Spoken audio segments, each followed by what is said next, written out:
Do you have a paranormal encounter you'd like to share with us? Send us an email with your story for a chance of it being featured on Weird World. The vibrant energy of the teen years can seem to act as a conduit for paranormal occurrences.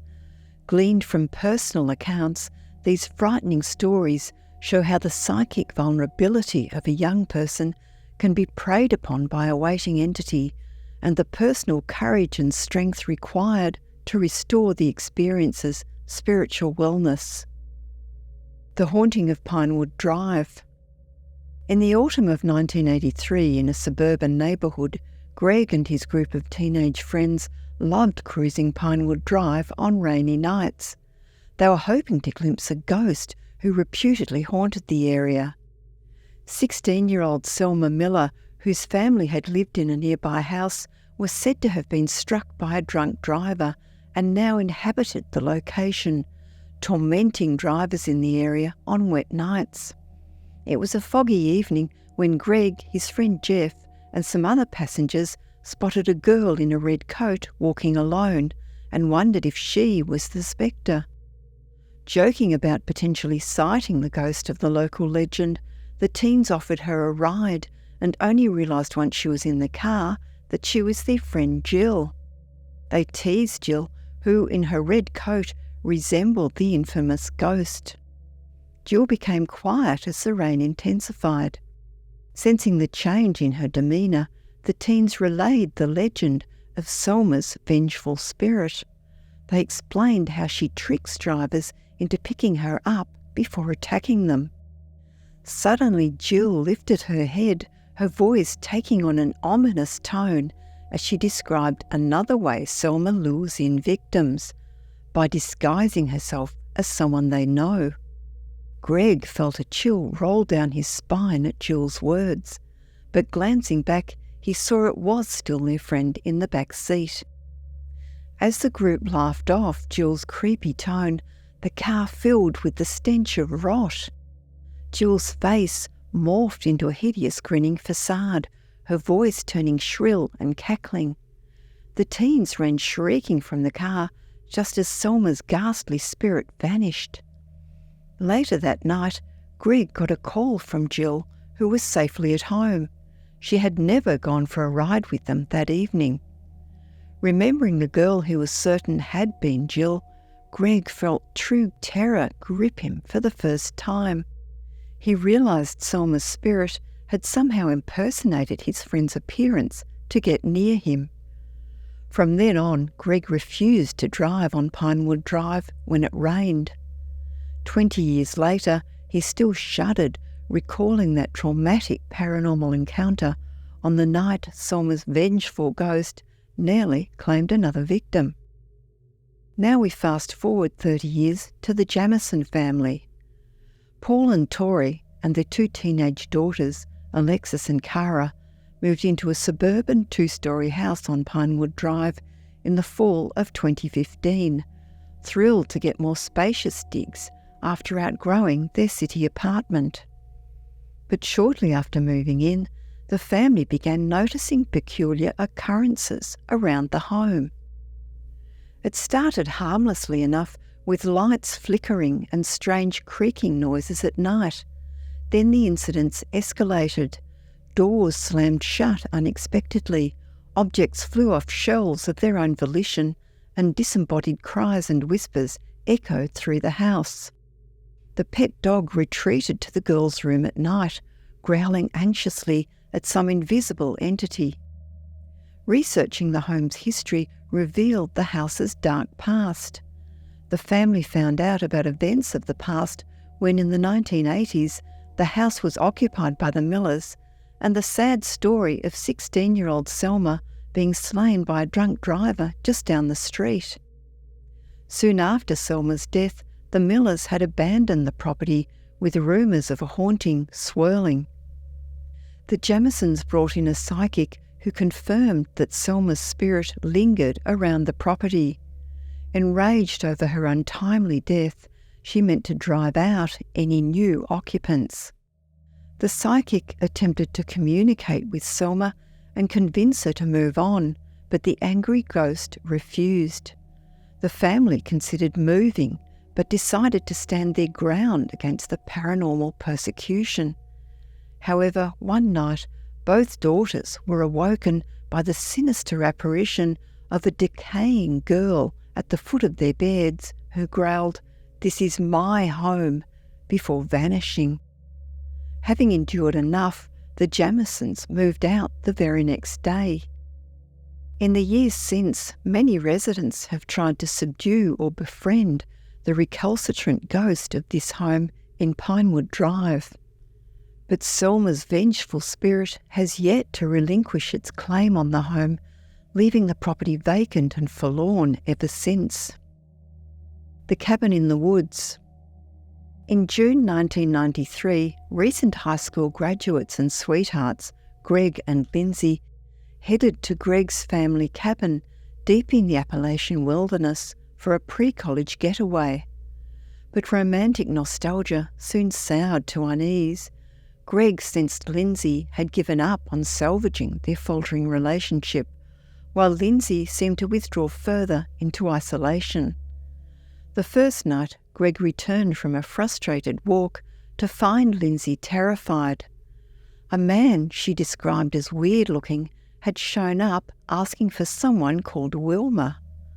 Later that night, an elderly woman in antiquated garb also came demanding to see Wilma, growing enraged when Greg denied knowing her. The visitations were odd but harmless. Then loud chanting erupted from the woods, and Greg and Lindsay were horrified to see two ancient naked bodies adorned with antlers on the cabin roof, one brandishing an axe.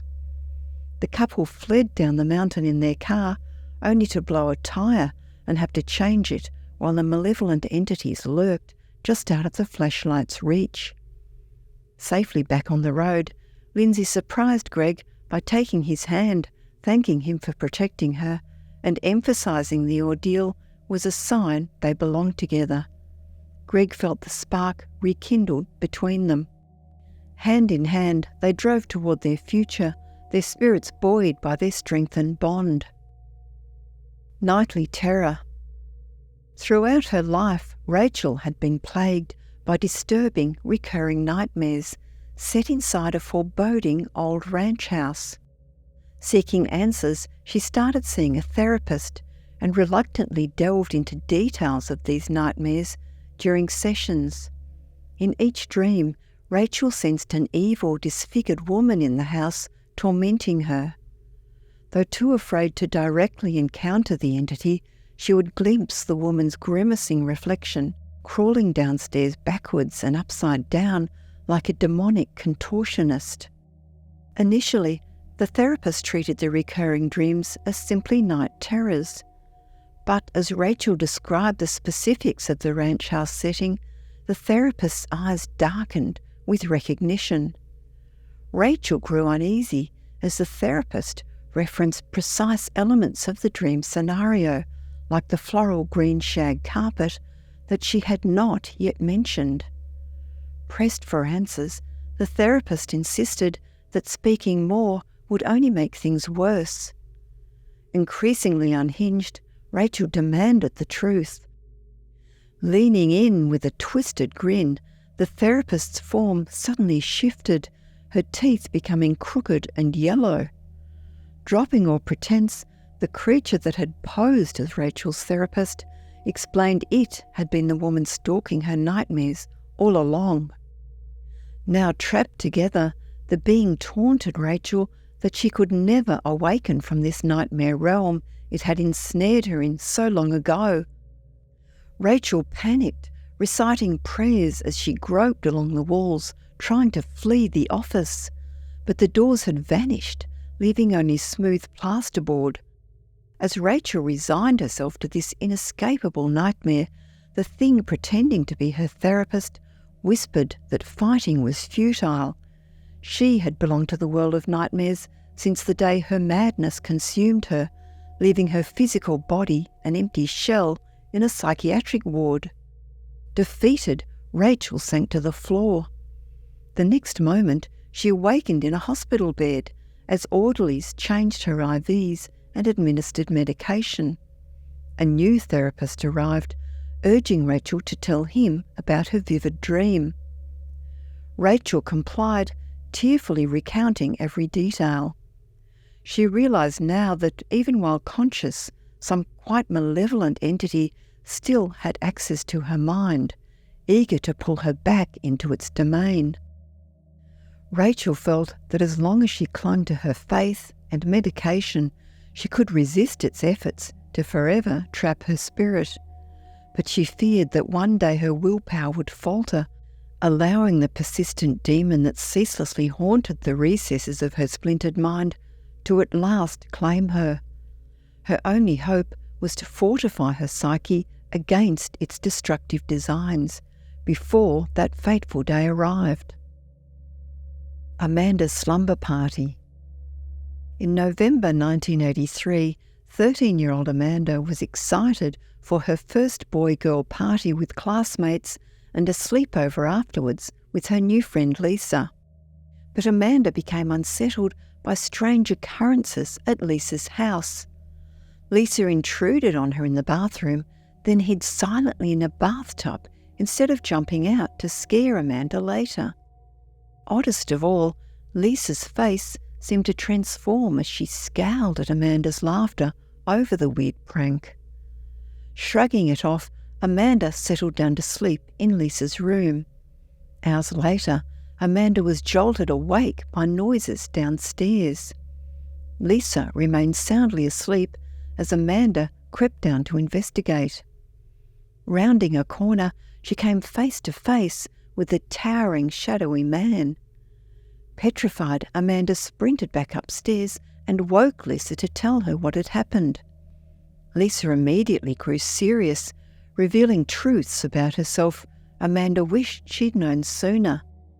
Lisa suffered mental illness, often harming small animals. At school, Lisa fixated on Amanda, following her home to discover where she lived. Amanda was her sole target at the party, and now Amanda realised she was trapped for the night in the home of a disturbed sociopath. Tearfully, Amanda begged Lisa to vow not to hurt her. Staring back blankly, Lisa asked, "Why would I ever do that?" She then suggested they sneak out and play in the nearby woods. Amanda refused, turning her back to feign sleep. She stayed frozen in place until dawn, when Lisa's parents finally returned. Amanda fled the house, cycling home in shock. Though decades have passed, Amanda remains haunted by what sinister designs lurked behind Lisa's smile that night. She credits her intuition for sensing grave danger, allowing her to escape unharmed.